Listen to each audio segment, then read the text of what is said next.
and you see the different ways that they try to still shut down our consciousness, because within each of us, Enki gave us and thought the ability to awaken our consciousness and become basically like them, like the Anunnaki, and ascend and leave this dimension. And obviously other powers don't want that. And so we have fluoride and GMOs and, you know, metals and different things to kind of try to tone down our consciousness, or the mass consciousness. And then you go against it and then you feel apart from it. So there's different layers to the wake up process.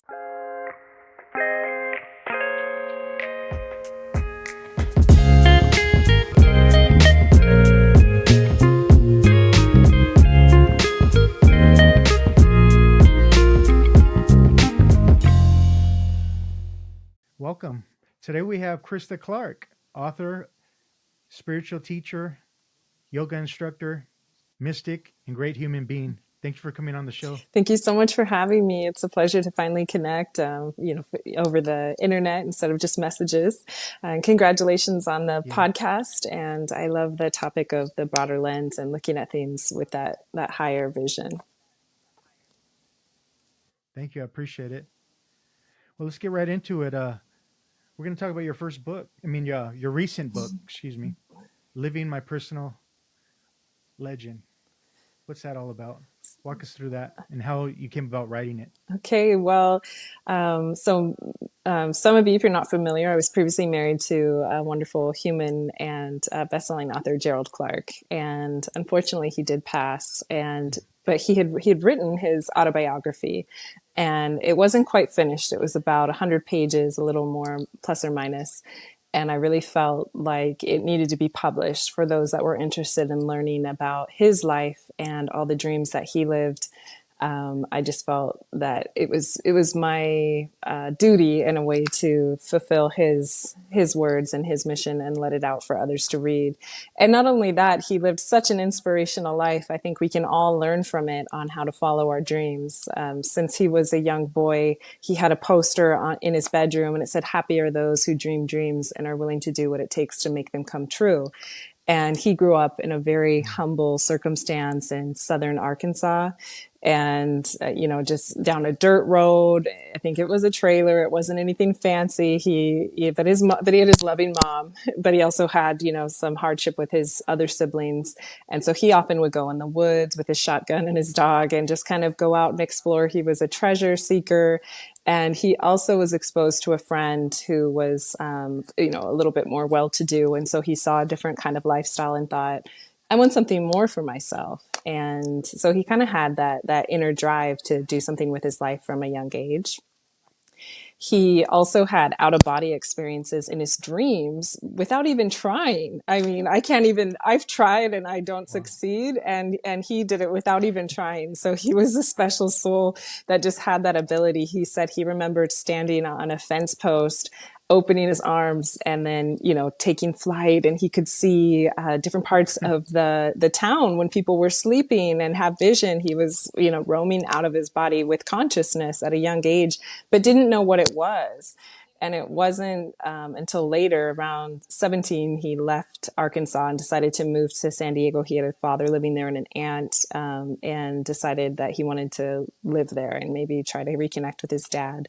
And he had a terrifying out-of-body experience where he felt in danger and he couldn't quite figure out how to get back into his body.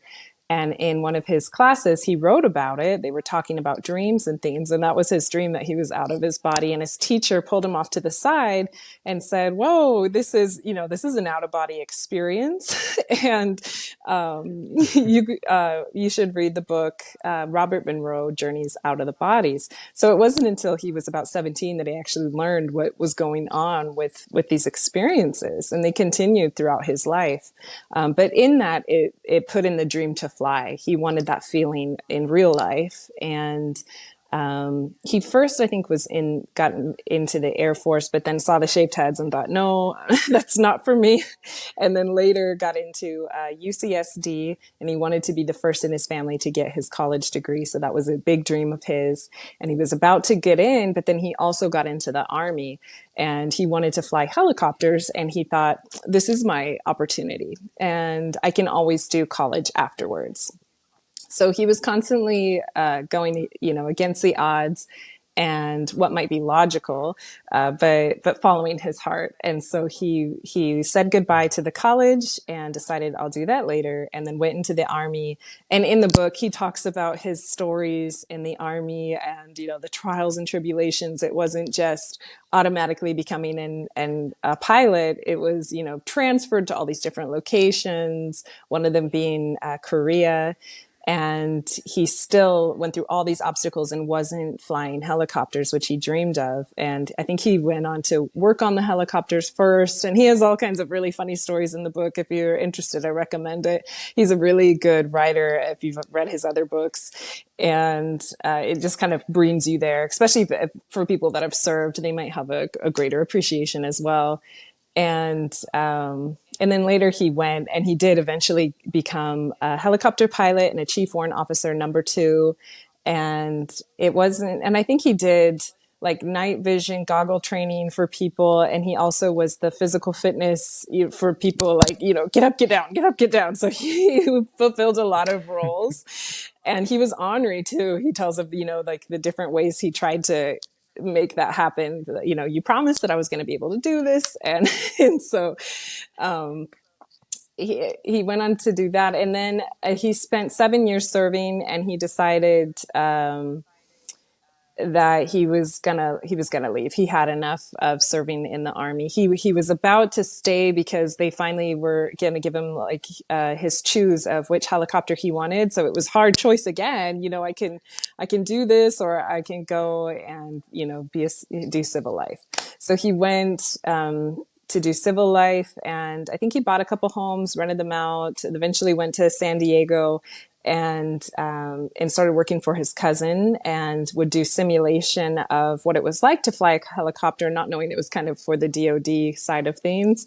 But started working on that, and then also went to school, and I think at the time got married and had a couple kids. So he had his plate full with raising a family, being a husband, going to school, and working. But he did it all, and he got his master's in electrical engineering, and later went to pursue his doctorate as well. And from one dream to the next. And in his professional career, he worked with various different things, from working with light. So he got to understand how light works. He worked it was called Light Point, and they had different for me, it's like a laser beam kind of thing that would talk from one end to the other. But then he would come into, well, clouds and weather and different things can interfere. But it had him start thinking about how light works and interacts. And he also did evolvable hardware.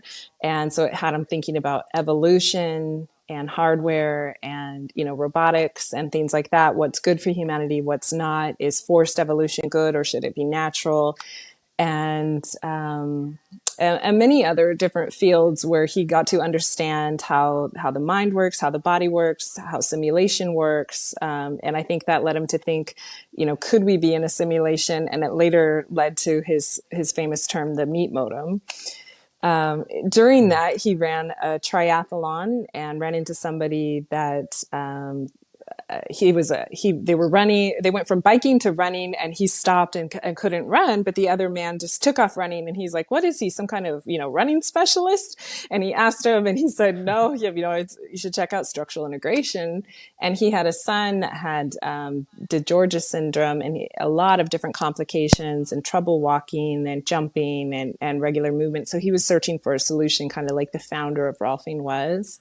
And so it led him to receive the work, and then later learn how to give the work. And also during his work, he went to Turkey and was exposed to ancient history and ideas outside of our concepts within school. And he also had a period of time where he was able to read Zachariah Sitchin's work, Gun, Germs, and Steel, and a lot of other authors. And he wasn't before very into history, but then he started getting into it. And with his outlook of engineering and the body work and our human energy, and then now ancient history, he was able to give us that broader lens, if you will, for how humans are, how we are in this world. And he had boxes of research and tried to publish a book, but the publisher or the editor was Jewish, and it didn't quite, jive with their belief systems, and so it was shut down. And so he didn't originally get to publish, and it was originally going to be called Gene Isis, the Holy Grail. I mean, we'll get into the Anunnaki later and maybe why that would make sense. And um, and yeah, so then he opened his own practice. He left engineering, so he left a big income to become a healer and a body, doing body work, because he was following his heart again. So there's so many lessons of following your heart, being able to evolve as a human being, to change your dream, to change your passion, to listen to your inner drive and calling, and not be afraid to let go of something that maybe that you were previously attached to. And later he ended up, the marriage ended up not working because of the new information about the Anunnaki. She was Catholic, and so there was some friction, and the body work, because going from a big income to a small income and supporting a family in Southern California, there was some conflict there too. So that ended, and he lived in Tucson for a while. He kind of went back and forth and doing the body work. And then in 2008, when the financial kind of crisis happened, then people didn't want to pay extra for extra things. And so he went back to San Diego and was studying. And during that time, around 2009, 2010, our paths crossed. And we met. We were neighbors, and I had lived there for about a year, and then he moved in, and then we spent about a year kind of observing and seeing each other's paths, but nothing really happened. And then about a year later, then we were at a pool, and previously he had asked for some pizza, and I said no, it's for my boyfriend. I was dating someone, and he laughed later, because he valued my loyalty. But it was funny. And so later, then I casually mentioned, oh, I'm not no longer in that situation. And so then we started, and we did a trade with the bodywork, the structural integration, and it was phenomenal. It really can awaken your energy body and your chakras and give you a ton of energy. And there was just so many different changes that took place at the same time. We went vegan together, and then we did the body work, and I was working in corporate, and he said, well, let's leave and get a trailer and we'll go. And so we went on a journey. He trained me in structural integration. Our families met, we got married, and the money wasn't good enough, and he wanted to be near his kids. So we ended up coming back, going into corporate. I started the blog mostly because of him. He saw something in me, and would take pictures. He's like, take pictures of the food or do different things. And so I started that, and that led to a really crappy book. Honestly, the first one, it was it was very small and not that great, but it showed him that he could do it. So he published his first book, The Anunnaki of Nibiru, and was later invited onto Coast to Coast Radio, and was just an instant success. He took off, and our lives really changed. And we were at the time fighting for custody for his youngest, but it didn't work out. And so we left corporate and decided we're going to give the entrepreneurial path a go. So it was scary because we both left our jobs at the same time, had big rent, but had big dreams. And so we went on, and eventually it led us going to Mexico and him writing his second book, the Seventh Planet, Mercury Rising. and doing shows with Capricorn Radio, and then later, with others, like he started the Decoders of Truth with Matt LaCroix and Jay Campbell, and then later doing the Anunnaki series, and we invited Billy Carson on, and Zachariah Lane and Troy Gothard, a couple other of our friends and researchers. And yeah, and then from there he wanted to do a movie, and so he trained himself how to animate so he could do the trailer himself. He wrote a movie script. He even wrote a 3-part series, which actually isn't published, and I still have, so maybe that'll come in the future. And yeah, he was just always, I mean, up until he got sick and passed, he was constantly working on helping humanity raise their consciousness, see the greater picture of what's going on in the world, and do his mission, basically. So I really do feel he did live his own personal legend, and that's kind of why I chose that title. And we both liked the book The Alchemist, and it talks in that book about living your legend, and it's inspiring for others to see that they can do it too. Yeah, thank you. I don't know if you realize it, but it's an honor and privilege to have you guys, to have you. I could feel him, so I'm Yeah. I really can. And Yeah.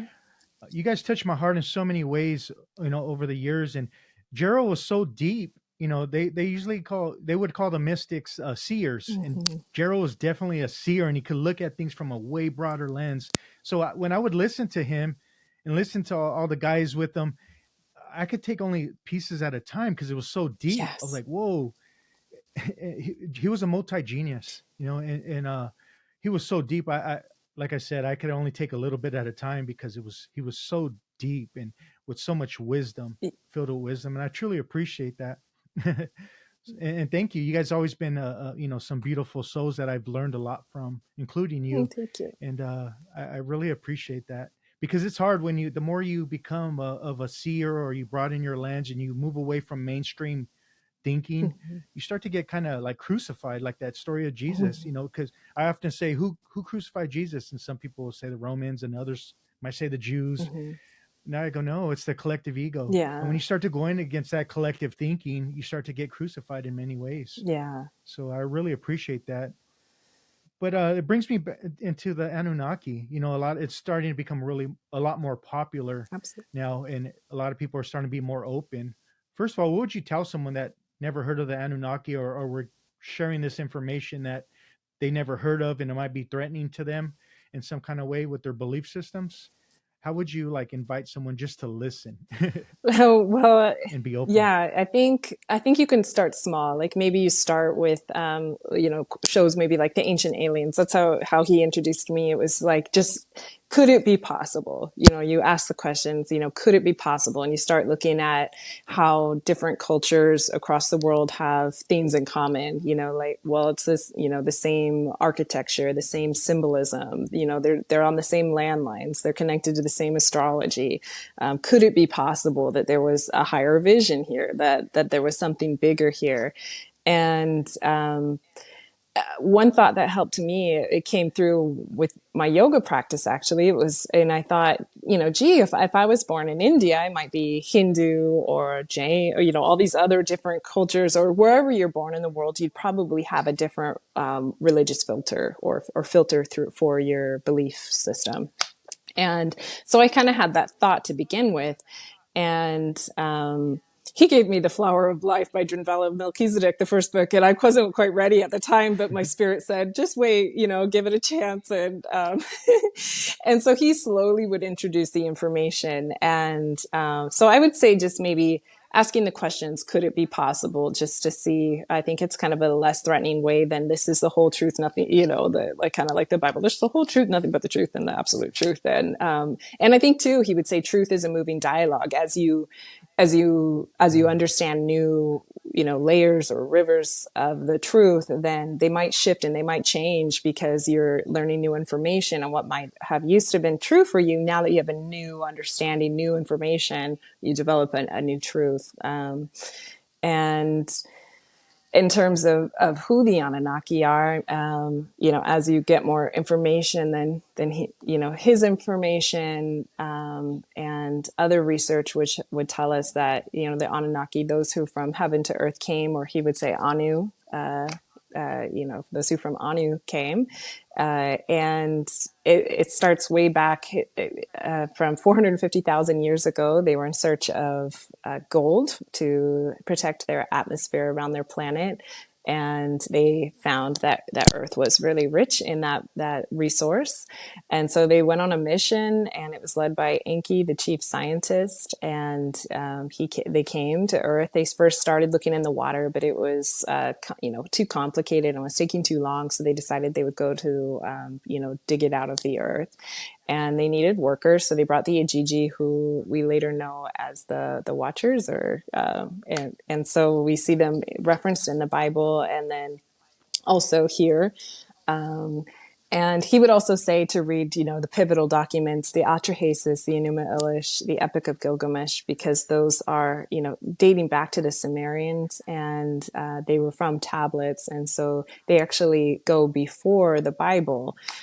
So they came to the earth. They were looking for the gold. The Ajiji were mining. They mined for one shar, which is 3,600 years, which is one of their years, because the sun goes around their earth. It takes longer than Earth. So they were working. They were really tired. They revolted, and they went to the fortress. At this point, Enel was there, and Enel, he was awoken. He said, "What are all these people around my fortress?" He was angry. Like, let's kill one as an example and put him back to work. And they had a council meeting, and they were like, "No, how about we, they have worked hard. They have been working. We do probably need to give them relief." And they were also here, without, females or anything. That's a lot of years to be just working and no relief and other ways and things. And so, so they decided to make, slaves. They decided, are we going to do tools or slaves? And so they were either going to do, mechanical means or robotic means or tools, or something more human-like.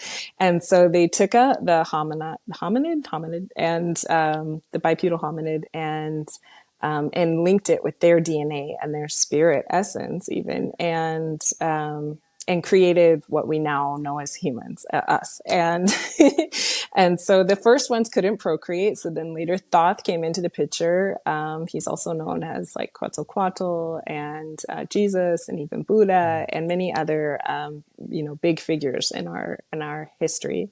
And he fixed the genomes, and they were able to procreate, and they made the first human. And Isis, she was also from the Anunnaki, and she gave birth to the first Adamu, and then they go into the Garden of Eden, and they could eat the fruit, and Enel's like, definitely don't eat that fruit, you will die. They eat it anyways, but it's truly, it was a form of awakening their consciousness, and they become aware and more conscious. And fast forward, they get a ton of humans or slaves and working, and but they were really loud, and Enel was like, "Oh, they're bellowing like bulls. I cannot take this, and let's get rid of them." And so they introduced different diseases and things to kill them off. And in a way, you kind of sometimes look in real like COVID and different things, and you kind of see in today's world how their hands are still kind of at play. And so they tried all these different ways to kind of bring them down, and eventually they decide that they knew that there was going to be a flood, and they decided not to tell them. So then they go into the Noah story, which was Ziasudra, and they agreed, we're not going to tell the people, we're not going to tell them. And they had a council meeting, we cannot tell them. But Ziasudra was, I believe, one of Enki's sons, and so he felt, I cannot not tell him. So he followed the rules, and he went to him and he said, read Hut, And so he didn't tell him directly, but told the hut where he was inside. And so he prepared and gathered his immediate kinfolk, and instead of like the traditional Noah's Ark story where all the different animals were brought on, we believe it was more like the genomes or the substance of them. And so later on, the Anunnaki are above and looking at the damage and everything. And, Isis is weeping their creation. It's devastating. There's so many, so much loss, so much death.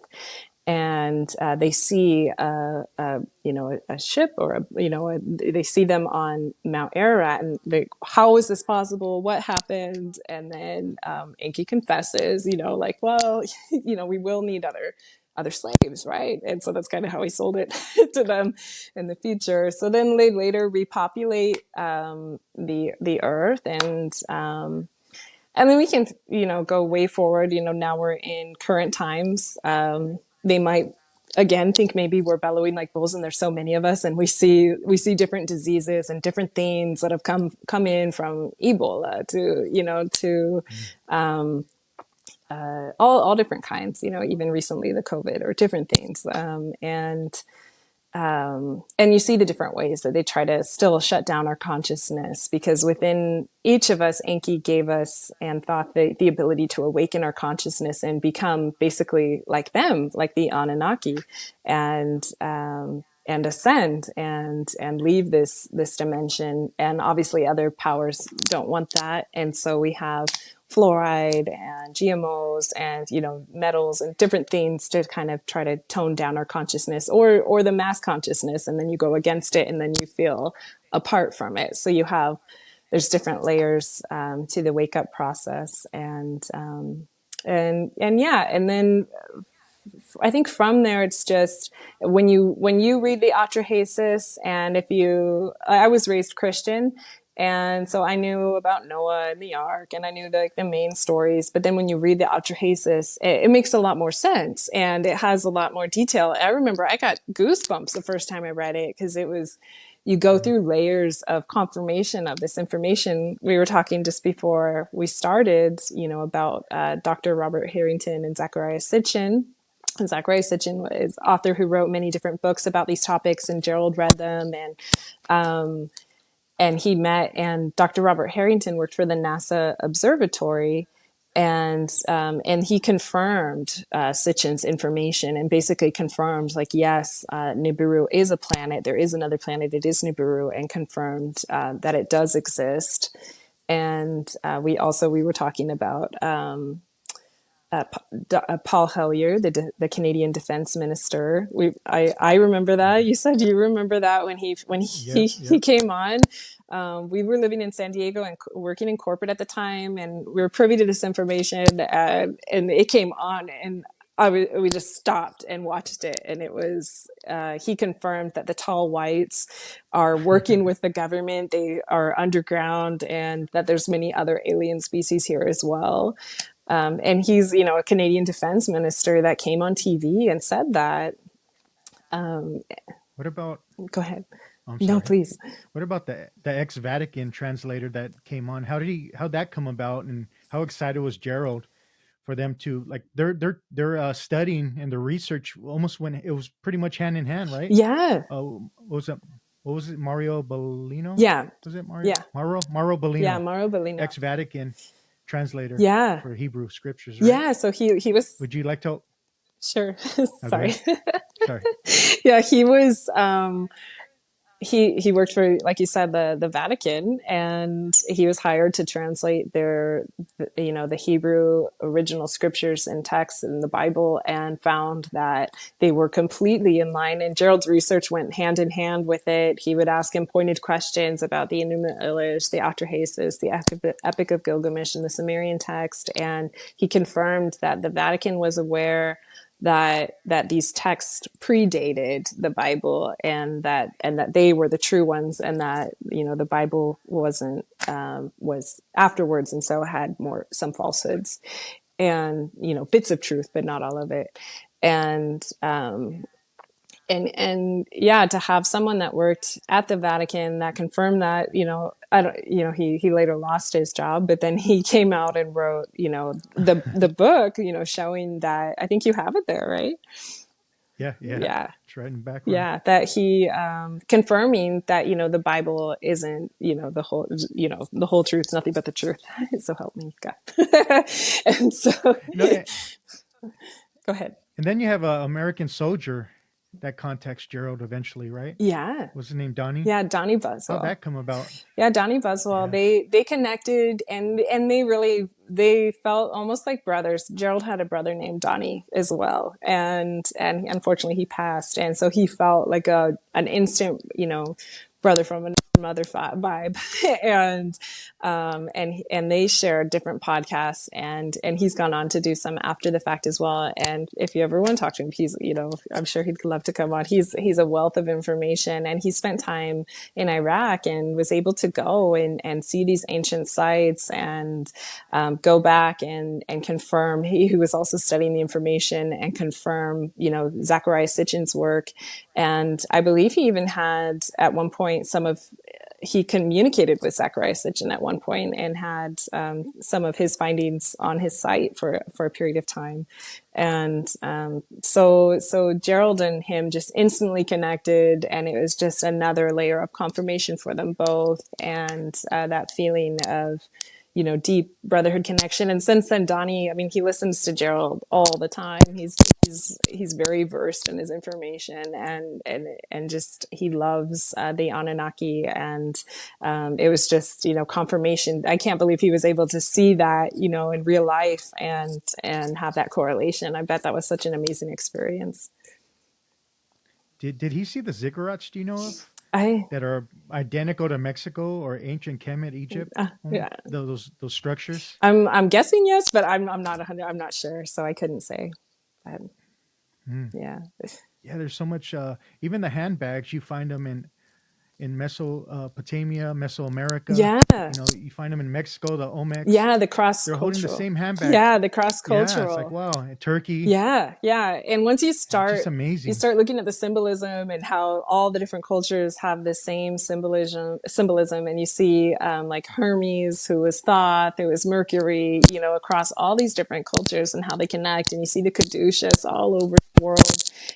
So you definitely see that it was them who created these, and that it wasn't just how we're taught in mainstream. And the Olmecs for Gerald was really huge because they look like they're from Africa, but they're in Mexico, and so just the cross cultural contamination, if you will, but from the Anunnaki being in different spaceports or areas. Yeah.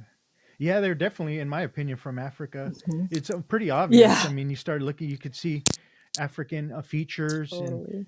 cornrows and etc. And like, The whoa, nose, yeah. they came before Columbus, and we're not told I that, know. Yeah. Yeah. right? Yeah. Absolutely.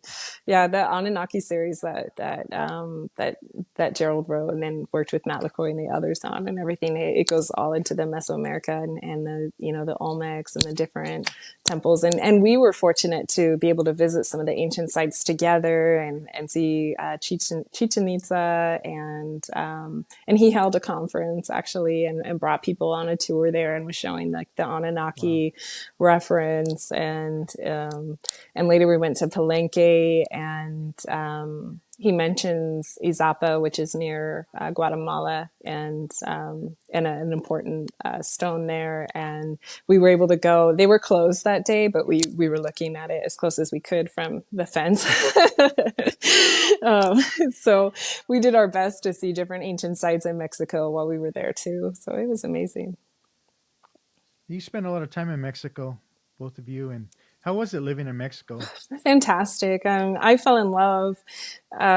We started way back in 2014 is when we first came, and I still have a place there, and my parents live there, and I kind of go in between. It's so deeply ingrained in my heart at this point, Mm. and we loved it because we felt more free to speak our voice, but we also saw more freedom in the people, a more ability. If you need to do different things to make money, you can. If you want to sell mangoes from your tree in your front of your house, you can. Or if you want to walk on the beach and do different things. So there's less homelessness because of that, because there's a more of an opportunity to provide for yourself without so much red tape. And there are still regulations, but they're just not as enforced, I guess. And just a different culture. The lifestyle is so wonderful, like from walking around, the abundance of food and fresh different fruits and vegetables, and still seeing them be seasonal. Like you can only get them at certain times of the season versus all year round, like America. Mm. And, and I mean, certain areas it's different, based on the city. But we lived in Guaymas, Sonora. So we lived there for a good year, and then later went on to Jalisco, and we lived near a place called Lago de Chapala in Jocotepic, a very small farming town. Driscoll's Berries is really big there. And so we lived there for 5 years. It was actually where he passed. And then afterwards, when that happened, people asked, well, are you going to come back to America? And I thought, no, I mean, at this point, Mexico feels like my home. And before, I really relied on him a lot. We were very much homebodies. We were driven. We were focused. We were creating content. We lived in our home. I'd go to town maybe once a week, and I knew, how to say numbers and fruits and vegetables and very minimal things like "Hola, cómo estás bien?" and and when he passed, because he really had a knack for languages, he knew how to speak German, and so for him it came easier, and so I relied on him.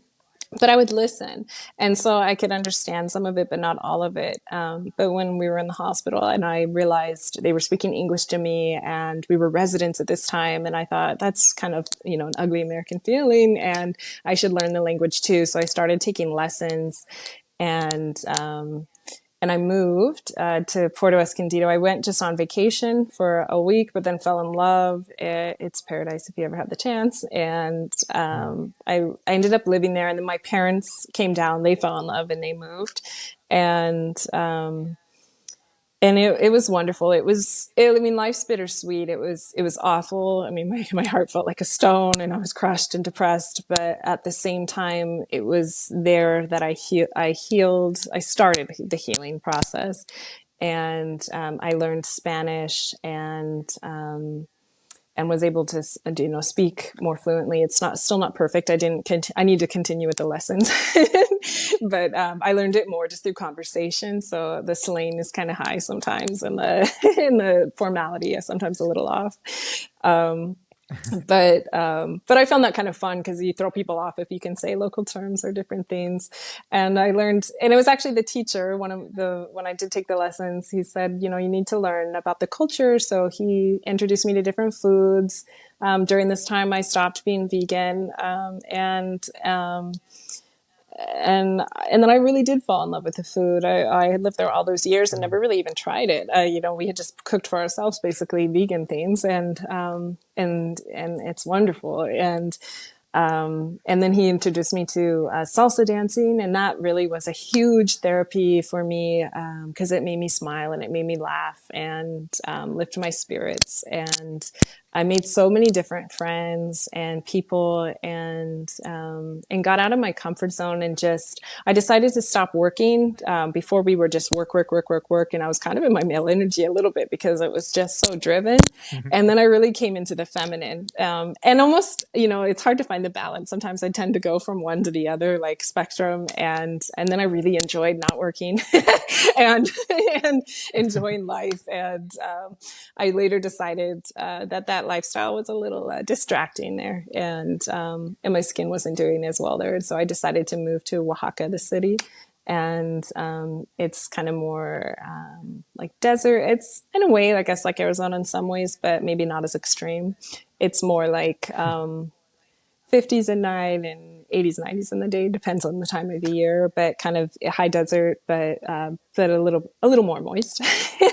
And And yeah, and I fell in love with it there. And throughout, like, I'd be on the beach and I'd start writing in my journal different things, memories, because I wanted to capture the memories of Gerald and I and different things. And that's really where I started writing our book. And then in Oaxaca, I had time and focus, and I didn't know anyone, and so I started writing. And I'd work in the day and then take dance lessons at night, and I loved it. And one day following the almonds, I ran into like this Egyptian shop. I saw it and I was like, what's that? Mm. All these cool, things from Egypt, and it looked like India, and it smelled like incense. And I decided to go in, and I met this wonderful man named Muhammad. I'm still friends with him. And he's very wise, and he's from Egypt. And he said one day, life is like a train, and people are going to get on the train, they're going to get off the train, but it's up to you to get on the train. And if you've been in India, you really have to like push your way, or I imagine Egypt's the same way. You have, and sometimes in Mexico too, you really got to stand up for yourself to get what you want and get on that train. He's like, but life's going to keep going. And he was kind of giving the illusion, the reference that life is like a train. It's going to keep going, but it's up to you to get back on. And I had just kind of been sitting on the sidelines for some time, and I decided I'm going to get on that train. And so I found yoga training in India, and then booked a ticket, and later that led to me going to India. And so it's like, even in your hard times, follow your heart, because that's often where it's going to lead you to the best medicine. I just got back from Egypt, Oh, cool. ancient Kemet. Wow. Yeah, 90%. Like I got back with Tony Broder, and he's an awesome. He has so much wisdom. But also, it was an honor and privilege to go with him and the group I went with. I couldn't have asked for a better group to go with, and Amazing. but it was pretty cool. They even have yoga. Oh, They even had yoga there. It was in you see the lotus flower, uh-huh. tantra yoga, Oh, all that stuff. They had you see it in Egypt as well, wow. or ancient Kemet. And it was just, if anybody's listening, we've been history's told so wrong. It's not even cool. I think it becomes racist at some time, at a point, because they start off with the Greeks and the Romans, but they got everything from ancient Kemet, you Mm-hmm. know. So it's just like, wow, why did we even rob them from history? Yeah. I even seen some hieroglyphs where they were taking off the skin color. Wow. I have pictures of it, and it was, we know it's done because it's all done evenly. Oh my gosh. Um, Yeah. it was just, but there's so much knowledge, all holistic medicines and Mm. first birth. They could tell the first C-section. Wow. They could tell if you're going to have a male or female baby, Wow. and all this stuff. But we're not told that stuff. Wow. It's just interesting. But speaking of India, that's somewhere I got to go, and I really want to go. I was the You're a same. yoga I was the instructor. same with Egypt. Uh-huh. When I was there, I was like, I want to go to Egypt so bad. That's so amazing you went. Yeah, thanks. For those that don't know about yoga, and they hear it all the time in the Western culture now because it's become really popular, right? Mhm. What's the essence of yoga, and what did you learn spending time in India? Well, for me, like the yoga journey kind of started in the West, and it was, I was working at Nautilus actually, who does like the Schwinn bikes and everything, and so it was very Western, and it was all physical, and but when you do it, you can't help but start connecting to your spirit and your mind throughout it, and there's something deeper there. And I always wanted to go to India. It's like for me, I mean, for most yogis, I'm sure a big dream to go. It's like the motherland, and so I really wanted to go. And I would tell Gerald, and he's like, "The journey is within. You don't have to physically go." But I was always like, "No, I really do have to go. Like, there's some deep calling inside me." And when I was there, I went to Rishikesh, and they call it the yoga capital of the world. A friend actually online told me, you've got to go to Rishikesh. And I probably would have gone to Mysore or somewhere else, but I went there. And it's a very sacred, holy place. Compared to Delhi, Delhi's a huge city. It'd be like maybe Mexico City or New York or something. It's just, so there's a lot of people, and you might get ripped off or different things because it's just that city vibe. And but still very kind, loving people. I had great experience. And but but Rishikesh was much different. Like my first week in India, I felt like, a tourist. Like I was taking it, like they, oh, an American. Oh, you must have lots of money. And oh, she's a budget traveler. No, but it was, um, so it was a different experience the first week. And then when I got to Rishikesh, there's the people that are actually dedicated to the holy path, that have they give up all their belongings. They don't have a place to live, and they choose to live that way because they're letting their ego die, and they're following the spiritual path, and letting the universe or the higher power, creator of all, provide for them. And it's in the Himalayan mountains, and it's along I always said the Ganges, but they said it's the Ganga. So it's along the Ganga, the river, and you just feel this sacred, calm vibe. And they honor the cow, and there's monkeys, and it's so different in the feeling there. And I remember walking. And somebody, I had just had that week of kind of being taken advantage of, and then someone like asked me for something, and my energy was a little like, what do you want? What do you want from me? And they wanted to give me something. They just wanted to say, welcome. Hi, we're so happy that you're here. Please tell your friends how wonderful it is, because we want people to come back. And, where are you from? Oh, it's so wonderful. Let's have a chai together. No, I'll get you the chai. And they have barely anything but want to help you. Or I saw a man without legs from below the knees, and he was eating, and he gave his food to a cow. And I thought, he had nothing and still gave to a cow. And who in America, or in other cultures, it's not as common that we're that giving to others. And I instantly just felt the shift in energy there. And I went to an ashram. I was always really scared to do that because, you have to give up like coffee and, like all habits. And, and I hadn't lived in a supervised kind of area, if you will, in many years, maybe since you live with your family or something. And in America, that's like since 18.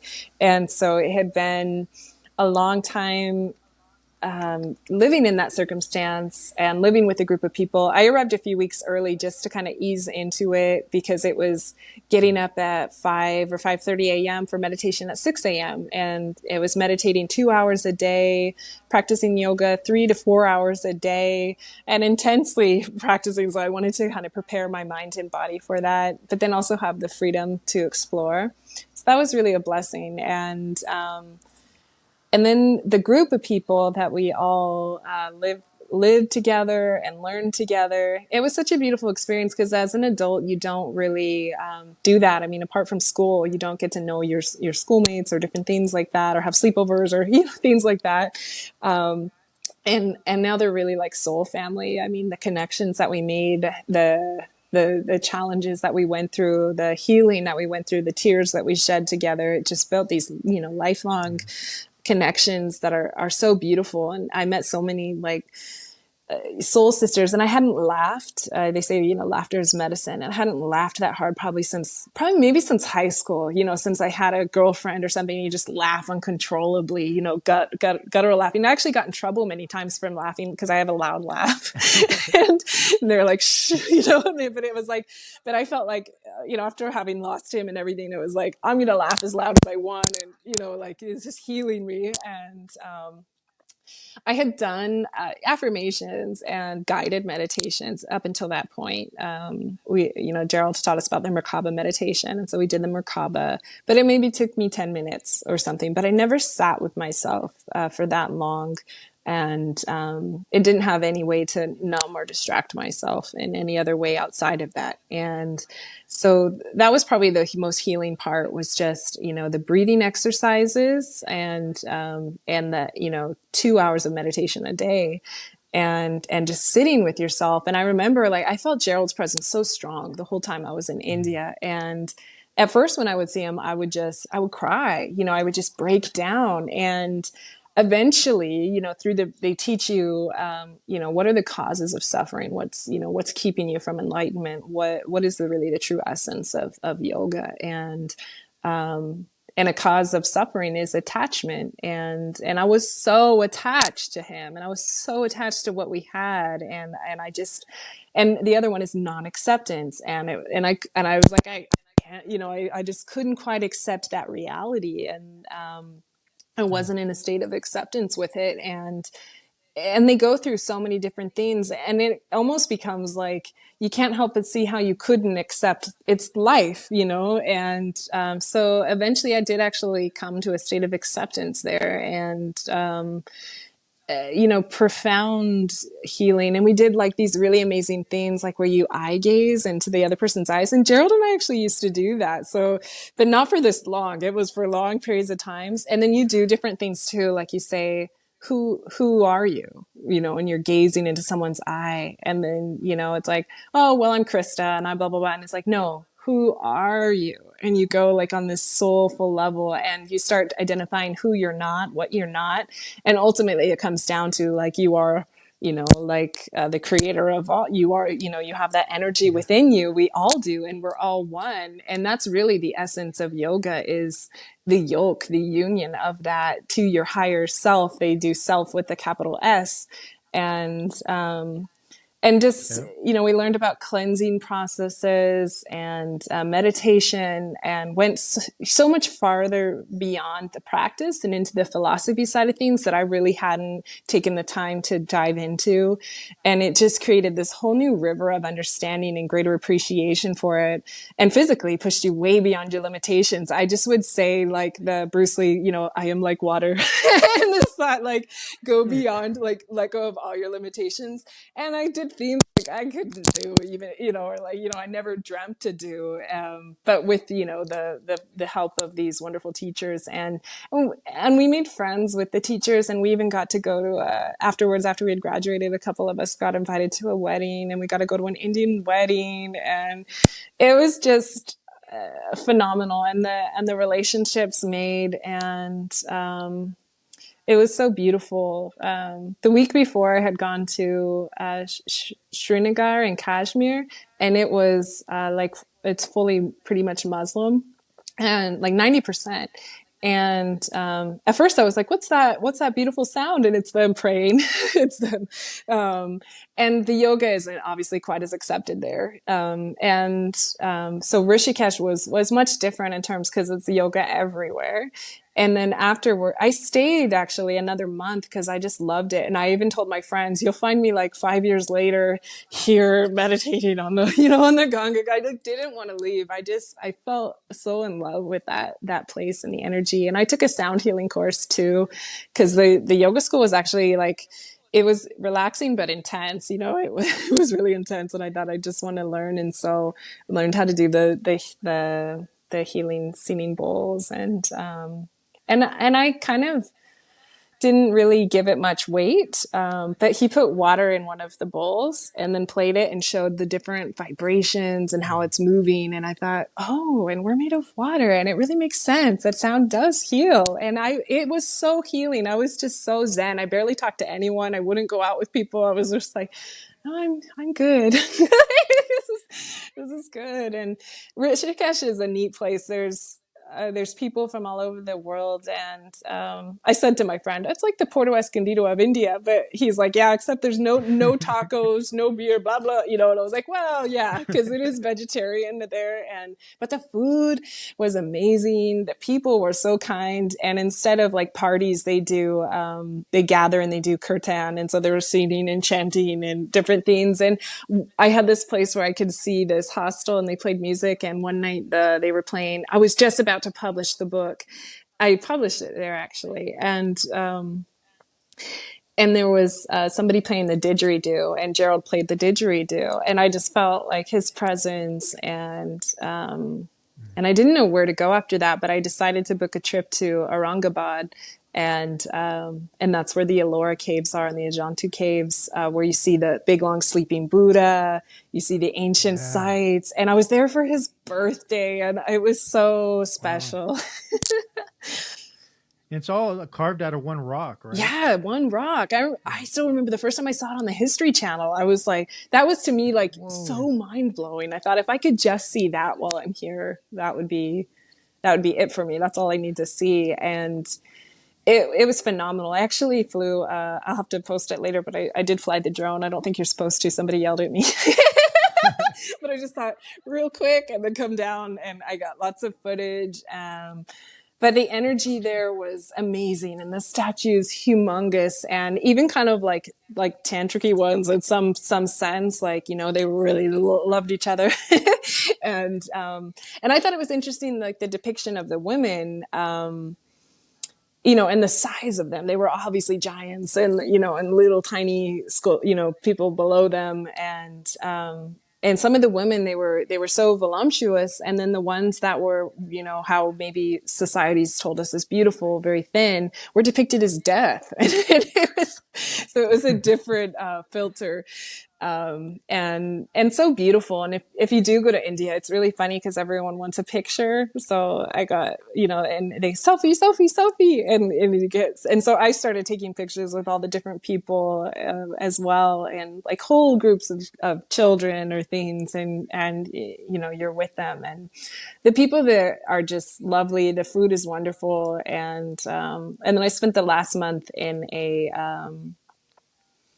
a small little beach town in southern Goa, and it was just really relaxing and nice. And a gal from the yoga school told me about it, and she was there, so we got to become closer friends too. And it was just really beautiful. And I remember at the end, they call me the smiling queen, actually, because I was just always smiling. And I the whole time I traveled alone, and I really fell in love with myself on that trip, and learned to be alone. And it was that process from being with Gerald, then, you know, learning to be alone. And at first, the first time I did it, it was so uncomfortable. And then by the end, I noticed I wasn't even looking at my phone or even caring to read a book or distract myself. I was just in the moment and okay. And that was a really nice feeling. Wow, you had a healing process, a healing journey, Yeah. finding self, Yeah. and that's beautiful. Yeah. I I, uh, I recently went back to school, but I stopped going because I feel like they're making me stupid because they're trying to like condition me a certain way. But Yeah. I was took a religious class, and the religious teacher snapped on me in front of the class. Ooh, I bet. But yeah, but if people truly understood with their heart what religion's trying to teach, Yeah. all those divisions and layers, many layers of labels will dissolve. Yeah. Like the Bhagavad Gita, for an example, Hmm. the Song of God, right? Yeah. There's a beautiful saying that says, God saying, I look upon all creatures equally.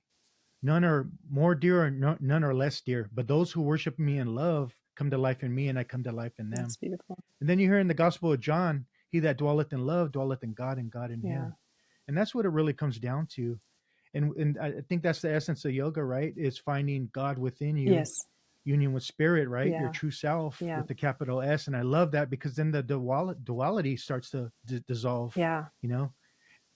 And I think that's what Jesus meant when he says, I and my Father are one.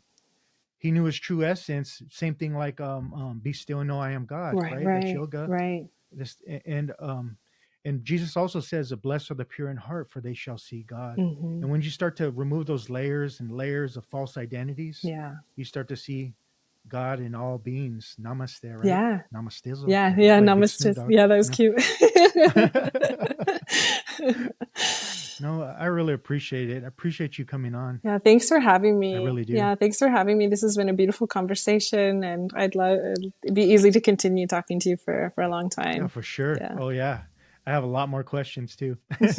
So thank you. Thank you too. Yeah. Well, I namaste to appreciate it. everyone. We see the light in you, Yeah. and, you know, follow your heart and live your dreams, and don't hold back. And yeah, see, they have that saying, like, if you can go out and try to see the God in others, then you might respond a little differently. Yeah. Thank you. And for all those who want to know more about like the books we mentioned, you can find them in the Oxford University, even the UCLA library, the cuneiform. It's all translated into English. It's even in museums, right, all over the world, especially in Britain. Yeah. Great Britain has a lot of good stuff. So yeah, do your research. Thank you. Thank you too. Talk to you soon. Okay. I look forward Bye to it. bye. Bye.